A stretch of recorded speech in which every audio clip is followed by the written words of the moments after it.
Segundo um conto indiano, havia 3 irmãos que se dedicavam à mendicância. Vagavam de cidade em cidade e dormiam aonde a noite os encontrava. Fazia muito tempo que levavam essa vida instável e errante, da qual já estavam cansados.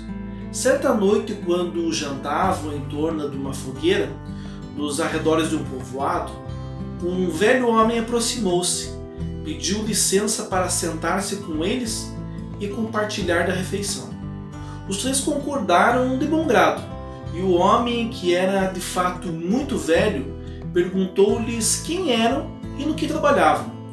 Quando soube que eram mendigos e estavam fartos daquela vida, disse-lhes: pois eu estava justamente à procura de pessoas como vocês. Eu tenho uma propriedade aqui perto, herdei-a de meu pai, que antes de morrer contou-me que lá existe um tesouro. Passei minha juventude viajando muito, me divertindo, ainda mais. Agora, ainda que quisesse, eu não poderia me dedicar à busca desse tesouro, pois estou muito velho e já não tenho forças nem vigor suficientes para procurá-lo.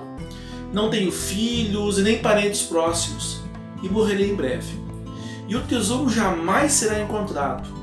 Vocês que são jovens e têm tempo disponível, podem aproveitar essa oportunidade se quiserem.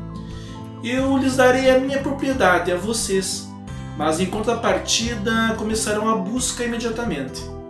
Bom, loucos de alegria, os 3 irmãos não relutaram em aceitar o presente daquele velho homem e prometeram que explorariam todo o solo sem descanso até encontrarem o tesouro. Pela manhã, o velho levou-os até a sua propriedade, desejou-lhes sorte e se foi. Os 3 começaram a cavar a terra com um imenso entusiasmo. Tratava-se de uma vasta propriedade com grande extensão de terra ressecada e dura. Eram ervas daninhas e cardos que se espalhavam por toda a parte. A tarefa, que certamente seria difícil para um lavrador experiente, parecia ainda mais árdua para os 3 irmãos que nunca haviam trabalhado. Antes de começar a cavar, tiveram de queimar as ervas daninhas e arrancar os tocos secos. Esse trabalho durou 1 mês. No fim do 2º mês, os irmãos tinham conseguido cavar apenas 1/10 de toda a extensão da propriedade. O entusiasmo do irmão mais velho começou a diminuir à medida que o tempo passava. Sentia dores musculares, as mãos e os pés estavam esfolados, e assim o tesouro começava a lhe parecer um sonho impossível. Certo dia, jogando a enxada longe, disse aos outros 2 irmãos: vamos embora daqui, não há tesouro no mundo que me faça acordar ao amanhecer para dedicar-me a um trabalho ingrato por uma recompensa que ainda nem sabemos se realmente existe. Adeus, meus irmãos. Neste momento, renuncio ao tesouro que vocês talvez encontrem algum dia, embora duvide muito disso. E partiu, enquanto os outros 2 continuavam cavando. Passaram-se o verão, o outono. Àquela altura, 2/3 da propriedade já estavam limpos. Foi então que o 2º irmão disse ao caçula: acho que aquele velho nos enganou. Já cavamos quase a metade aí de toda a extensão dessa propriedade e nada de tesouro. Agora o inverno está chegando, e o inverno nesta região é muito rigoroso, tanto que pode chegar a nevar. Estou pensando em ir para um país mais quente, onde tentarei esquecer este assunto. Você me acompanha? Não, meu irmão, respondeu o caçula. Não quero renunciar justamente agora, que falta tão pouco para terminar a busca. Além do mais, acreditei e continuo acreditando nas palavras daquele ancião. Portanto, ficarei por aqui. E assim o caçula continuou na propriedade sozinho, trabalhando desde a manhã até a noite. Veio o inverno, com suas nevascas e depois a primavera com as suas chuvas. O caçula continuou trabalhando ao longo de todo esse tempo. Assim, seu corpo se fortaleceu, graças aos exercícios e à vida ao ar livre. Quando por fim terminou de cavar toda aquela extensão de terra, já era maio, e o jovem havia se esquecido do objetivo inicial de seu trabalho. Mas os ventos de março tinham trazido para o campo milhares de sementes que germinaram com as chuvas de abril, naquela terra fértil, arduamente lavrada e preparada ao longo de um ano inteiro. O irmão caçula havia encontrado, por fim, o tesouro que o campo guardava. Um tesouro inesgotável que, devidamente cuidado, sustentou o jovem lavrador por toda a vida. Pois bem, após este belíssimo conto indiano, podemos afirmar que o irmão caçula foi resiliente?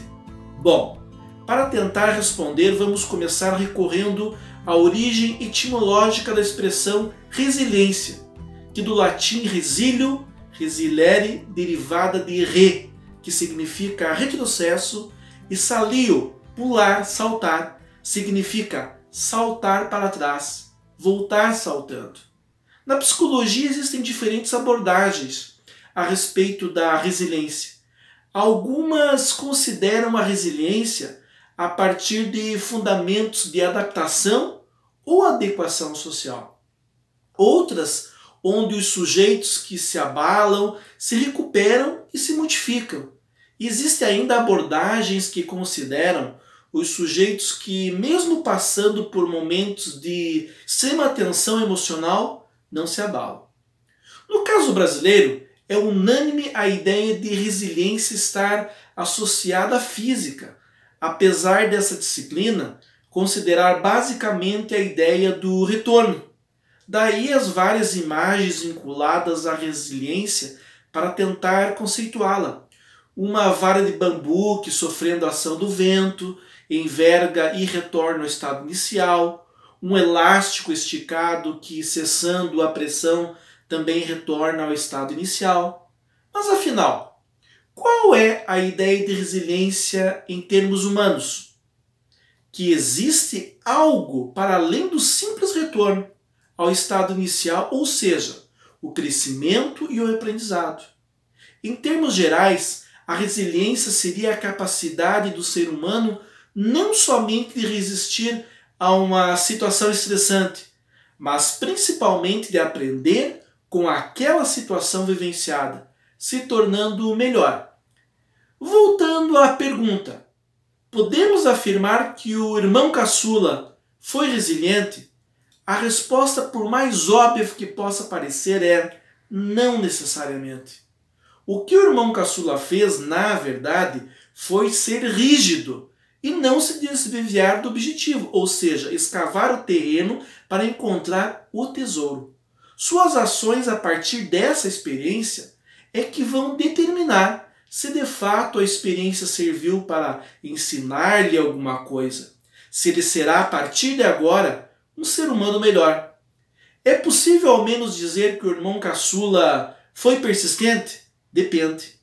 Caso a meta de vida do irmão caçula fosse ficar rico, ele perdeu seu tempo cavando a terra de forma insistente, pois ao final nada encontrou. Mas se fazia parte do seu ideal de vida, por exemplo, encontrar um lugar agradável para constituir uma família, seu tempo despendido cavando a terra de forma persistente foi recompensado. E quanto aos irmãos que desistiram? Podemos dizer que são fracos? Jamais poderíamos afirmar isso, pois não sabemos ao certo qual é o senso de existência de cada um. Talvez durante a escavação dos irmãos, por exemplo, tenha entendido que encontrar um tesouro e ser rico não fazia parte do seu ideal de vida e, portanto, abandonou a empreitada.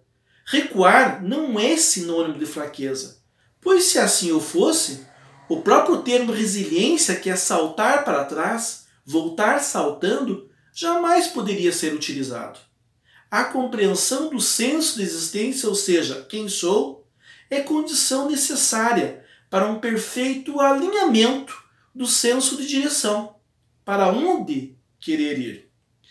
Se compreendo quem sou e por que estou onde estou, saberei aonde quero chegar e qual direção seguir. Na contramão da resiliência, temos a vitimização, que é o processo que torna algo ou alguém vítima, que leva alguém a se vitimar ou a se tornar vítima. Mas vamos deixar a vitimização para um outro vídeo. Portanto, a resiliência é um fator indispensável para enfrentarmos os desafios do dia a dia. E nesse processo é importante sabermos diferenciar a insistência da persistência. Agora eu te pergunto, é fácil ser resiliente? Na verdade, a questão deveria ser outra. É possível não o ser? Caso você ainda não seja inscrito no canal, se inscreva, para que possamos levar mais conteúdo para você.